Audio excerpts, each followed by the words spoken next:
define you forever. Well, I made one that still keeps me up at night. One that I never imagined I'd even consider, let alone act on. And the craziest part? I didn't even see it coming. It started as something small. Harmless, even. But it snowballed into something that shattered everything I thought I knew about myself. You ever find yourself staring into the mirror, not recognizing the person looking back at you? That's where I ended up. After one decision. One night. One moment of weakness, or maybe it was strength, I still don't know. It's hard to talk about this, even now. But I'm telling it because maybe someone out there feels the way I did. Maybe someone's standing right on the edge, looking down into the same dark place I was in. Maybe this story might make you stop, or maybe it'll make you feel like you're not alone. Because that's the part no one talks about, right? The loneliness. The aching kind. The kind that doesn't go away when the house is full, or when people smile at you, or when you go through all the motions like everything's fine. The kind of loneliness that clings to your bones. I had a life that looked pretty good from the outside. A husband, a daughter, a house with cute curtains and a dog that barked too much. Friends who came over on weekends. Laughs around the dinner table. Photos on the wall. But beneath all that, I was disappearing. Bit by bit. Like someone was erasing me with a pencil and I couldn't even scream to stop it. And then they came along. Or maybe they'd always been there. I just hadn't noticed them like that before. 3 men. Close to my husband. Friends of the family. Familiar faces. Familiar voices. But one night, all of that shifted. One look. One laugh that lingered too long. One drink too many. And suddenly, my world tilted. What happened next was something I never thought I was capable of. But I asked them. I asked all 3 of them. And I didn't stutter. I didn't flinch. I didn't even whisper it like a secret. I said it out loud. Like it was nothing. And the moment it left my mouth, it felt like everything stopped. Like the air thickened. Like I couldn't take it back even if I wanted to. That was the beginning of the end. Or maybe, the beginning of something else entirely. So if you're still here, if something in your gut just twisted a little, or your heart's racing the way mine was that night, then stay. Because I need you to hear all of it. Every messy, complicated, painfully real part of what happened next.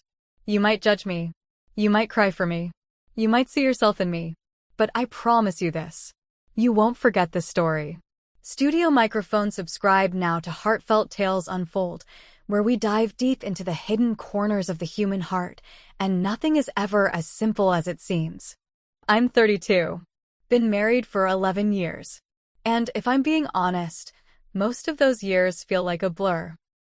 Like I was living in a movie that someone else directed, someone else wrote, and I just showed up and read my lines. Ethan, my husband, used to look at me like I was magic. I remember that. I hold on to that, even though it feels like a lifetime ago. He had this spark in his eyes back then. We used to stay up late, talking about everything. Dreaming, planning, laughing until we couldn't breathe. Now, he barely looks at me at all. He comes home from work, nods in my direction, kisses the top of Mila's head, and disappears. Either to his office or the garage, or buried in some email thread on his phone that can't wait. But it always waits, just not for me.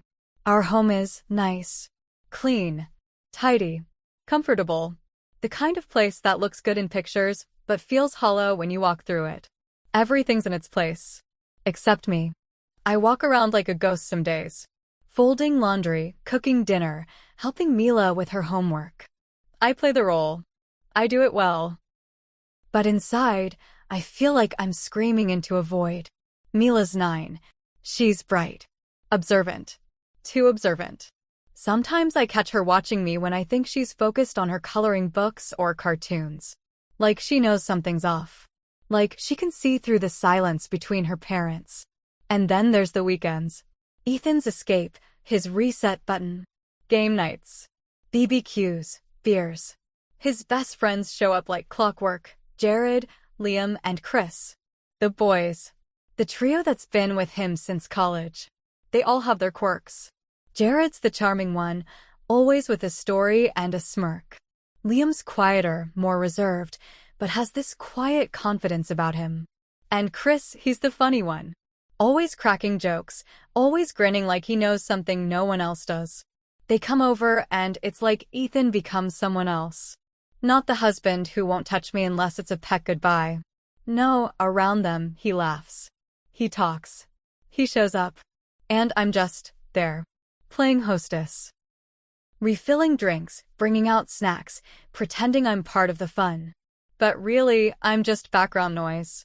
Sometimes I felt more like a waitress than a wife. Smiling through dinner while swallowing loneliness like it was dessert. It wasn't always like that. There were nights early on where we all laughed together. I felt included, seen. But over time, even that changed. Ethan started retreating into himself, and I started noticing the way Jared looked at me when he thought I wasn't paying attention. The way Liam would always ask me how I was doing, even when I gave the polite, safe answer. The way Chris made me laugh harder than Ethan had in years. They weren't strangers.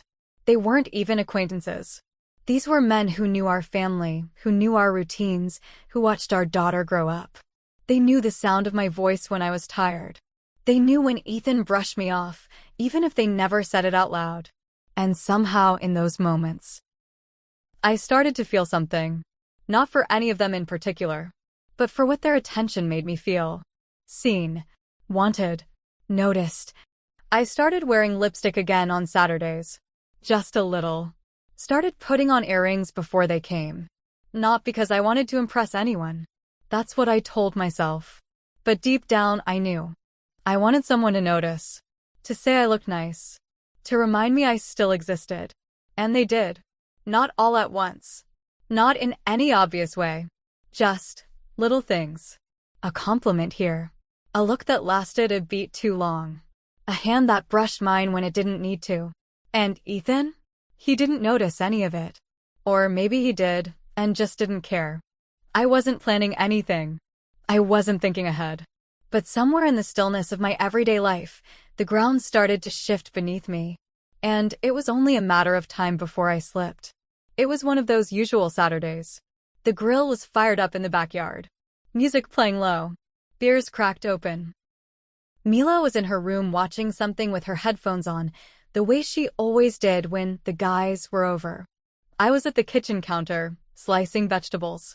Ethan walked in, phone to his ear, eyebrows drawn together like they always were these days. I didn't think much of it until he looked at me and said, "I've got a run emergency at the office. Shouldn't take long." He didn't even stay to eat the food I'd been prepping all afternoon. Just grabbed his keys, kissed the air somewhere near my cheek and left. Door closed. Engine started. Gone. I stood there for a second, knife in hand, just listening to the silence that followed after the car pulled out of the driveway. Then I heard laughter from the backyard. Jared. Loud, carefree, like nothing in the world ever really bothered him. Liam's deeper chuckle followed. Chris shouting something stupid. And I smoothed down my dress, took a breath, and went outside. I wish I could say I was surprised by what happened next. But if I'm being honest, some part of me had been waiting for it. At first, everything felt normal. I brought out the tray. Jared took it from me before I could set it down, made some joke about me being too good to be married to Ethan. I laughed. Polite. Just enough to let it pass. But then he leaned in a little. Just enough for me to feel the warmth of his breath near my neck. "You know," he said, "if Ethan doesn't appreciate you, someone else will." It wasn't the words. It was the way he said them. Slow. Confident. Eyes locked on mine like he was daring me to respond. I laughed it off, again. Tried to pretend it was harmless. A joke. But something shifted in the air after that. The kind of shift you feel before you understand. Liam went quiet. He avoided my eyes the rest of the evening. Wouldn't even look directly at me when I offered him another drink. That silence said more than words ever could. And Chris, he started watching me. Really watching. Not in a creepy way. Just observant. Like he was studying me. Like he suddenly noticed details he'd never cared to look at before. Later that evening, I was wiping the table down. Chris stood beside me, helping pick up some dishes. My fingers brushed his, and it was nothing. Just a touch. Just skin on skin. But he didn't pull away. Not right away. Just held the moment a second too long. It wasn't just what Jared said. It was how Liam looked away. It was how Chris lingered. And it was how I felt.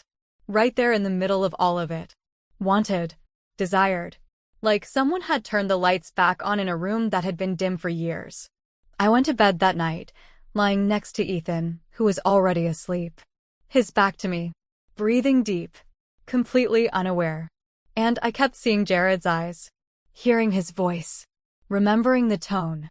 The way he said someone else would appreciate me. The thing is, I didn't feel guilty. Not then. I felt awakened. Like something inside me had stretched and yawned after being dormant for far too long. I kept asking myself, was it wrong to want to be wanted? Was it wrong to enjoy it? I didn't cross a line that night. Not physically. But in my head, oh, I went all the way. And once that thought took root, it didn't let go. It started to grow. Quietly. Slowly. But deeply. After that night, everything shifted, but only for me. Ethan didn't notice anything. Nothing changed on his end. He still left his dirty socks on the floor, still forgot to ask how my day was, still tapped at his phone like it held more value than the sound of my voice. He'd come home, say hi to Mila, maybe mention what to thaw for dinner tomorrow, and disappear into whatever world he escaped to when he closed the office door behind him. I used to knock on that door, back when I still believed we could fix things. Now? I barely glanced at it. What was the point? But my mind was loud. Louder than it had been in years. I kept thinking about Jared. About that look. The boldness in his voice. The suggestion behind his words. About Liam's silence and the guilt in his eyes that told me he felt something, too. And Chris, that pause when our fingers touched. That softness. That curiosity. They were all so different. Jared, the bold one, cocky, with that mischievous charm. Liam, the quiet protector, deep eyes that seemed to see more than he said. And Chris, playful, unpredictable, like he'd take your hand and run with you into the dark without asking where you were going. I started noticing things I'd never allowed myself to notice before. Jared's forearms when he rolled up his sleeves. Liam's voice when he spoke softly, almost like a whisper. Chris's laugh, wild and free, cutting through the silence in ways Ethan's never did. And I hated myself for it. But only for a little while. Because then the craving came back. Stronger. Is it so wrong to want to be seen? To want someone's eyes to linger a little too long? To feel beautiful when you haven't in years? I'd look in the mirror and catch a glimpse of myself, lips fuller than I remembered, eyes darker, body softer, curves that no one touched anymore. I'd stare too long. Sometimes I didn't even recognize the woman looking back. Other times I saw her for the first time in forever. And I wondered, if they see her, why doesn't he? What did I do to become invisible? The guilt crept in. I'd shake my head, splash cold water on my face, remind myself I was a wife. A mother. A woman who made vows. But those thoughts didn't stay long. Because almost immediately after, came the fantasies. Stupid, wild, unthinkable fantasies. Of Jared walking in and backing me against the counter while Ethan's away. Of Liam quietly following me into the kitchen and kissing me before I could say a word. Of Chris pulling me onto his lap mid-laughter and whispering, "I've been waiting for you to notice." And I hated that it made me feel alive. I hated that it made me feel anything at all. Because Ethan didn't cheat on me. He didn't raise his voice. He didn't lie or disappear or hit or betray. He was just gone. Emotionally gone. Distant. Numb. Like I was a fixture in the house. Like I was furniture. And yet, here I was, betraying him in my mind every single day. It was like I was starving, and suddenly, the table was full. Every glance. Every memory. Every night I lay awake beside a man who never reached for me. It all started stacking up inside me like a fire I couldn't put out. I wasn't proud of it. But I wasn't sorry either. Because for the first time in a long time, I felt something. Even if it was dangerous. Even if it was wrong. Even if it was the beginning of my undoing. I started small. I told myself it was harmless. At the next weekend get-together, I chose a different dress. Not anything too revealing, just a little lower at the neckline, a little tighter at the waist. Something I hadn't worn in years. I put on lipstick again. Not red. Not too obvious. Just enough to feel like I wasn't invisible. And when I walked into the backyard with a tray of drinks, I felt it. Jared looked first, eyes scanning, then pausing. His smile curved in that way that told me he noticed. Chris gave a low whistle and raised his eyebrows, playful like always. And Liam, he looked at me, really looked, then quickly turned away. That reaction hit deeper than I expected. I didn't flirt. Not really. Not at first. I just lingered when I spoke. Made eye contact longer than usual. Laughed a little louder at their jokes. Let my hand brush Jared's shoulder when I passed behind him. All innocent things. Things that could be explained away. But we all knew what was happening. The following week, I added a little more. Sat closer. Let my knees graze Liam's under the table. Pretended I didn't notice when Chris's gaze dropped and stayed. Jared started making little comments. Still light, still jokes, but with a different energy now. And I fed it.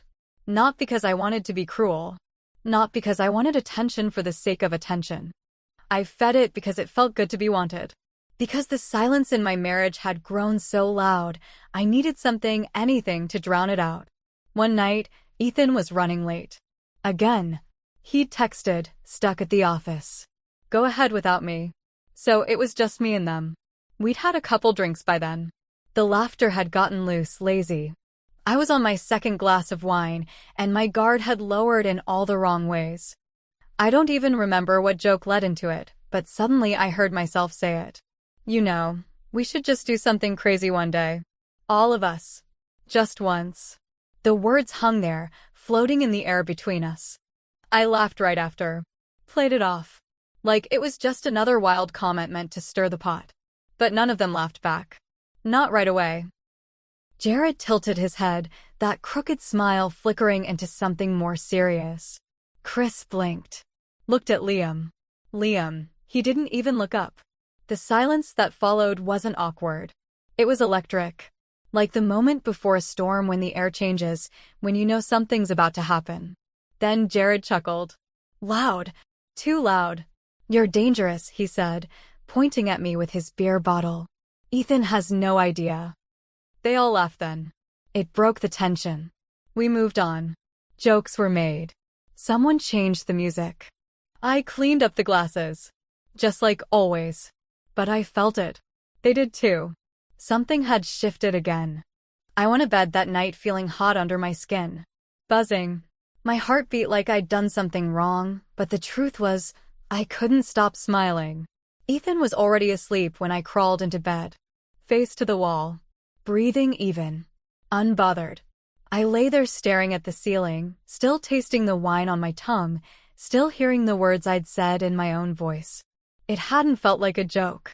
Not to me. And just as I was about to drift off, my phone buzzed on the nightstand. I reached for it. One message. From Jared. Just 5 words. Did you mean it? I stared at Jared's message for a long time. Did you mean it? My thumb hovered over the screen. I could have ignored it. I should have. But instead, I typed back one word. Maybe. That was all it took. After that, things moved fast. Faster than I expected. Faster than I was ready for. But I didn't stop it. I let it happen. Ethan had a business trip scheduled the following weekend. 3 days away. Same routine. Same indifference. He packed his suitcase, kissed me on the cheek, reminded me to water the plants. He didn't ask what I'd be doing while he was gone. He didn't even say he'd miss me. That was the last push I didn't know I was waiting for. So I made the call. I didn't invite them all at once. That wasn't the plan, if there was a plan. But somehow it happened that way. One text turned into 3. One yes turned into 3. I should have canceled when I realized they were all coming. But I didn't. The night arrived. Mila had a sleepover at her friend's house. The house was quiet still. I lit candles, why, I don't know. Maybe to pretend it was romantic. Or maybe to hide the truth in shadows. They arrived one by one. Jared first, then Chris, then Liam last. It was awkward. Stiff smiles, careful glances. Everyone standing too far apart, like we were waiting for someone else to start something. I poured drinks. We didn't sit. No one really knew where to go or how to begin. I took the first step. I always imagined if something like this ever happened, I'd feel in control. Bold. Powerful. But standing there in that silence, I just felt numb. Still, I led the way. I walked to the living room and sat down. Crossed my legs. Waited. Jared followed. Then Chris. Liam stood for a while. I looked up at him and whispered, "It's okay." That's when the line blurred. And then disappeared. Clothes came off slowly at first. Then quicker. Hesitation turned into hunger. Touches, hands, mouths, bodies. It was impulsive. It was messy. A storm of emotions hit me all at once. Pleasure and shame tangled together so tightly I couldn't tell one from the other. For a moment, I felt wanted. Desirable. Real. And then just as quickly, it was over. We lay there, tangled limbs, catching our breath in a room that suddenly felt too quiet, too small. No one said a word. Not even Jared, who always had something clever to say. Chris sat up first, reached for his shirt without looking at me. Liam kept his eyes on the ceiling. I pulled the blanket over myself even though I wasn't cold. And that's when it hit me. As I lay there in the aftermath, I didn't feel empowered. I didn't feel victorious. I felt like I'd set fire to everything I'd ever known. The silence was deafening. No one moved. No one reached for me. And then, through the hallway, the door creaked open. And I heard her voice. "Mila. Mom?" Her voice cut through me. "Mom?" Soft. Sleepy. Confused. I shot up, yanking the blanket over myself like it could undo what had just happened. My heart was pounding so hard it hurt. I couldn't breathe. The guys froze, like statues, nobody saying a word. I called out, "1 second, sweetie. Go back to bed, okay?" My voice shook. It didn't sound like mine. She didn't respond. Just the faint shuffle of little feet down the hallway, then silence. I sat there frozen for a moment longer. No one looked at me. No one said goodbye. They all left, one by one, quiet as ghosts. Jared didn't even meet my eyes. Chris was the last to go. He paused by the door, like he might say something. But he didn't. Just nodded and walked out into the night. And then it was just me. Alone in a room that smelled like regret. I cleaned up. Scrubbed the wine glasses, the couch cushions, even the floors, like I could scrub away what happened. But I couldn't scrub my mind. I couldn't scrub the image of Mila standing in the hallway. I didn't know what she saw, or how much she understood. But she saw something. I felt it. The next morning, she barely spoke to me. She avoided my eyes. I asked her how the sleepover was, she shrugged. I offered her pancakes, she said she wasn't hungry. And that silence, it was worse than any screaming. A few days passed. Jared never reached out again. Completely vanished. No text. No apology. Nothing. Liam sent one message. "That shouldn't have happened. Please don't contact me again." Chris messaged the day after that. Just 2 words. "Can we talk?" I didn't answer. I didn't know what to say. What could I say? Ethan came home the next night. Walked in like everything was normal. But something about him was different. He looked softer. More present. He asked me how I'd been. Said he missed me. Kissed me like he used to years ago. For a second, I froze.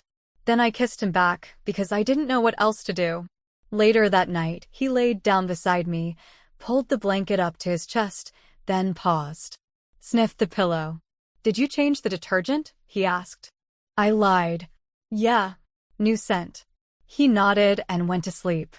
I stared at the ceiling for hours, trying not to cry. But the cologne hadn't come from detergent. It came from skin. From hands. From the night I wished I could rewind and couldn't. The days that followed felt like walking through quicksand. Every smile was forced. Every word felt fake. Mila stayed quiet. distant. She stopped sitting at the table with me.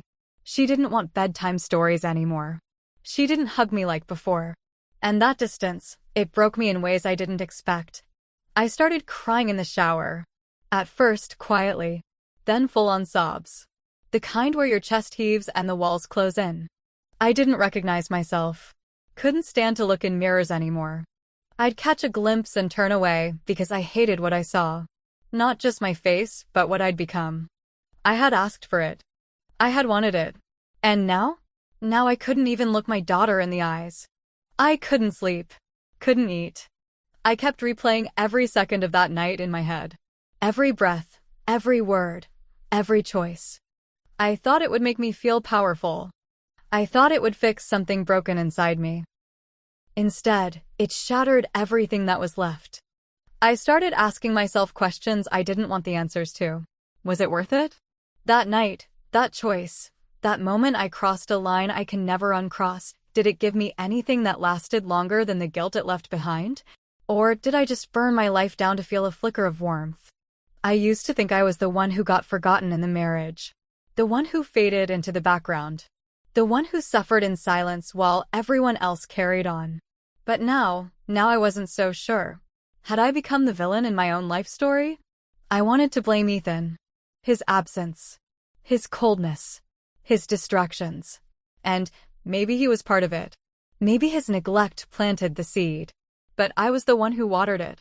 I was the one who watched it grow. I was the one who let it bloom into something dark. I started journaling, trying to make sense of what I was feeling, writing things I didn't have the courage to say out loud. The pages filled up fast, and none of it made me feel better. I even booked a session with a therapist. I thought if I said it out loud to a stranger, maybe the shame would lift. Maybe the truth would feel lighter once it was spoken. But it didn't. It just hung there in the room like smoke, curling around my throat. Ethan kept trying. That's what made it worse. He brought home flowers one night, yellow tulips. My favorite.